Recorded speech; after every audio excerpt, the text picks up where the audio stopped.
अनंत प्रतीक्षा ने लिखा है, खालीपन के भराव से हम क्या समझें, जो फुलनेस ऑफ एम्प्टीनेस है उससे हम क्या समझें। देखिए, ये भी एक पैराडॉक्सिकल वर्ड लगता है, विरोधाभासी शब्द लगता है। खालीपन का भराव, फुलनेस ऑफ एम्प्टीनेस, क्या मतलब होगा इसका?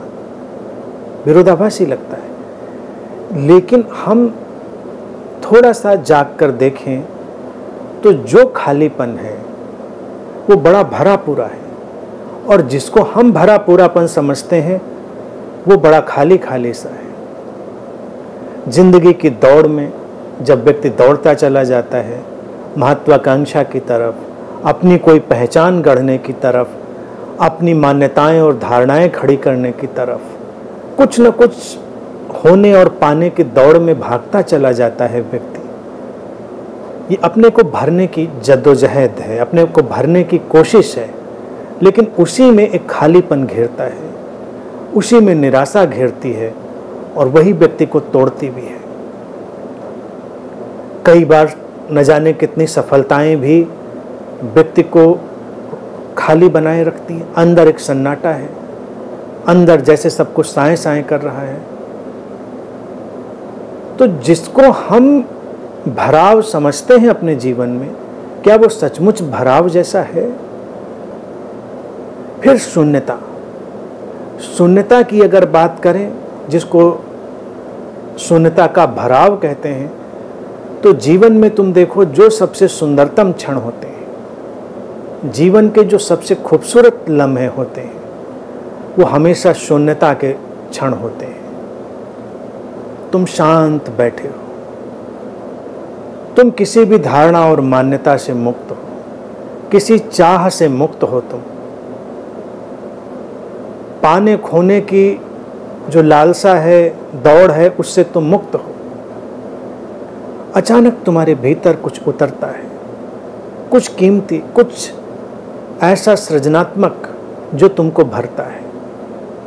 वो प्रेम भी जो तुमको भरता है वो शून्यता के क्षण में उतरता है।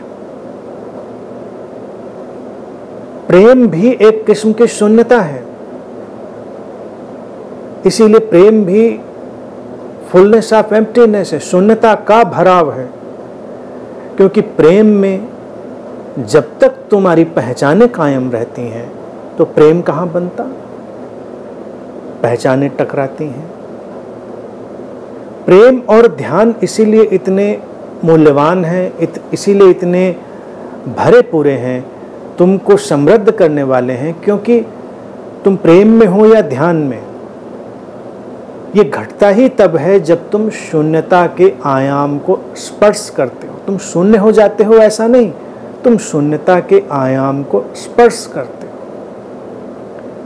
कोई धारणा नहीं, कोई मान्यता नहीं, कोई पकड़ नहीं, कोई दौड़ नहीं, जैसे सब खाली है, जैसे सब रिक्त हो गया, जिसको उपनिषद कहते हैं नेति नेति, न ये रहा न वो रहा। लेकिन क्या रहा? पता नहीं क्या रहा। एक अजीब सा खालीपन है, और उसी खालीपन में अक्सर तुम देखते हो कि तुम भर दिए जाते हो। और जिस दिन तुम्हारी पकड़ बन जाती है, जिस दिन तुम ज्ञानी हो जाते हो कि ये है ध्यान, ये है प्रेम, उस दिन तुम खाली हो जाते हो, उस दिन सन्नाटा हो जाता है। क्यों ऐसा होता है कि लोग, बड़े सफल लोग, बड़े समृद्ध लोग और बड़े ज्ञानी लोग आत्मघात की तरफ बढ़ जाते हैं? क्यों बढ़ जाते हैं? क्योंकि उनको लगता है कि सब भरा है, और एक दिन अचानक वो पाते हैं कि उस भराव में सब खाली है।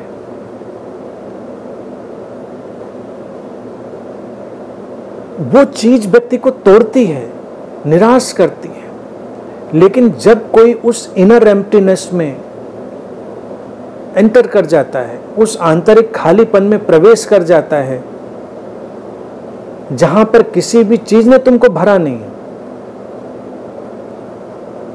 बड़े अव्यक्त ढंग से, अपरोक्ष ढंग से और रहस्यमय ढंग से तुम भर दिए जाते हो, तुम आपूरित हो जाते हो। वही सबसे कीमती क्षण होते हैं। कभी ध्यान देना इस बात पर।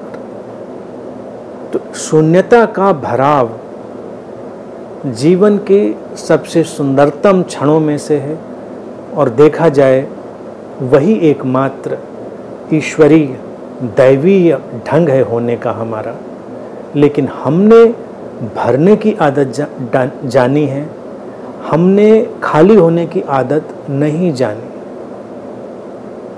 हर चीज़ भरनी है, ठूस ठूस के भर लेनी है, आदत पड़ गई है। ये भय है ऐसा व्यक्ति का। खाना खाना है तो भर लेना है, कितना भर सकते हैं अपने पेट को भर लेना है, और कितनी तकलीफ है।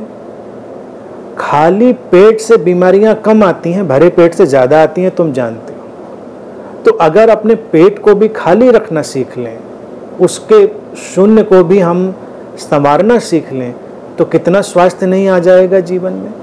लेकिन हमने अपने शरीर में भी सब भरना सीखा है, हमने अपने मन में सब भरना सीखा है, हमने भरना ही सीखा है, क्योंकि हमको लगता है कि हम नहीं भरेंगे तो कैसे भरा जाएगा, कोई और तो भरने नहीं आएगा। खाने में तो चलो समझ में आता है, तुमने नहीं खाया तो कोई दूसरा तुम्हारे मुंह में डालने नहीं आएगा, इतनी बात तुम्हारी समझ में आती है। फिर रहा सवाल तुम्हारे ज्ञान का, तो ज्ञान में भी व्यक्ति को यही लगता है कि विज्ञान भी तो डालना ही होगा, पढ़ाई करेंगे, विचार डालेंगे, सारी चीज़ें डालेंगे तो ज्ञानी होंगे हम। लेकिन वास्तव में ज्ञानी वही होता है जो सारे ज्ञान से रिक्त हो जाता है, जो खुला हुआ ग्रहणशील हो जाता है, जो खाली घड़े की तरह हो जाता है। तब अस्तित्व बरसता है और वो भरा जाता है। वो एक अलग ही आयाम है, वही शून्यता का भराव है। समझ रहे हो?